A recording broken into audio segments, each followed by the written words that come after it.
Hi everyone, I'm Tatiana Celadin, a postdoctoral researcher at the University of Bologna, and today I'm going to present this joint work with Professor Bilancini, Professor Boncinelli, Professor Capraro, and my colleague Di Paolo. So as we know, most people are not completely selfish.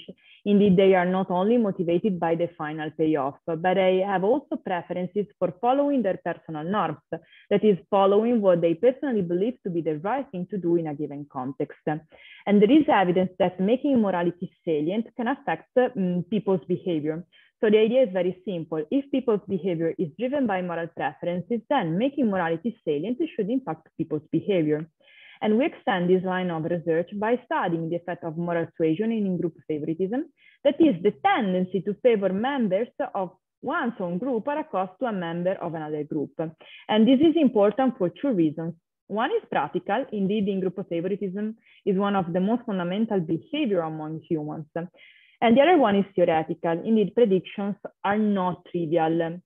On one side, helping the group is a universal moral rule across many societies. And this suggests that moral suasion should increase in group favoritism. But on the other side, it is also possible that the effect of moral suasion on in-group favoritism depends on contextual factors, such as group assortativity. And in this study, we answered the following research questions. So whether assorting based on moral preferences generates more in-group favoritism than assorting based on no moral preferences, then whether moral suasion mitigates in-group favoritism, and finally, whether moral suasion affects in-group favoritism differently when group assorting is based on moral preferences compared to when it is based on no moral preferences. And to do so, we ran an online experiment, 2x2 design experiment, using the platform Prolific, where we collected 502 subjects. And they were randomly assigned to one of these two treatments, the no moral assorting treatment and the moral assorting treatment. In the no moral assorting treatment, participants were asked their preferences on 5 non-moral issues, while in the moral assorting treatment, participants were asked their opinion on 5 moral issues. And according to their preferences, they were divided into groups based on similar preferences. After that, they had to play 2 blocks of 3 randomized dictator games. The first block is the baseline block, and they had to decide how to split 100 points between themselves and a member of the same group, then 100 points between themselves and a member of the other group, and finally 100 points between a participant of the same group and a member of the other group. After the baseline block, they faced the moral suasion block that is the same as the previous one. But in this case, they were told, do what you think is morally right.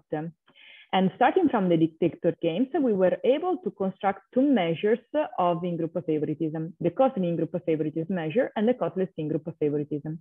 The first one is the difference between how much the subject gave to a member of a group and a member of the other group in the decision where the subject was involved, while the second one is the difference between 50 and how much the subject gave to a member of the other group in a decision where the subject was not involved.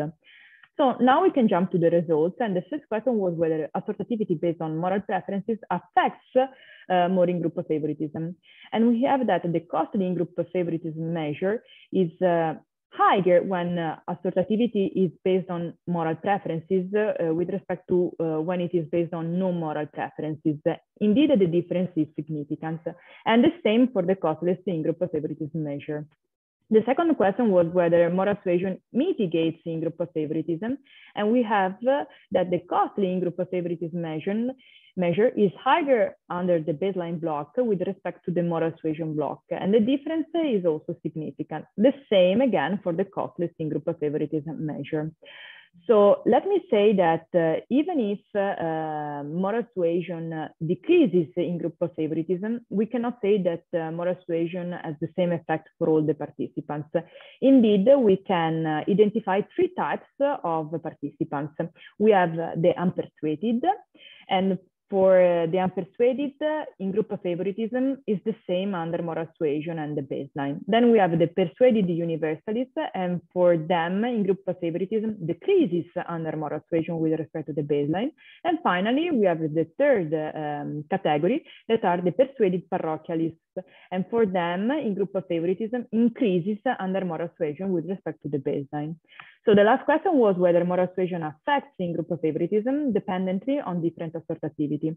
And in the figure, we have the difference between the moral suasion block and the baseline block. And we have that the costly in-group favoritism is the same under the non-moral preferences, and the moral preferences the same for the costly in-group favoritism. So basically, moral suasion is stable across group assortativity. To conclude, our main results are that participants tend to favor more the member of their group when the group are assorted according to moral preferences. Then we have that the effect of moral suasion is to decrease in-group favoritism on average, but there is also a non-negligible proportion of participants for whom moral suasion increases the in-group favoritism. And finally, we have that the effect of moral suasion is substantially stable across group assortativity. So thank you so much for your attention. And if you have any questions, please feel free to contact me.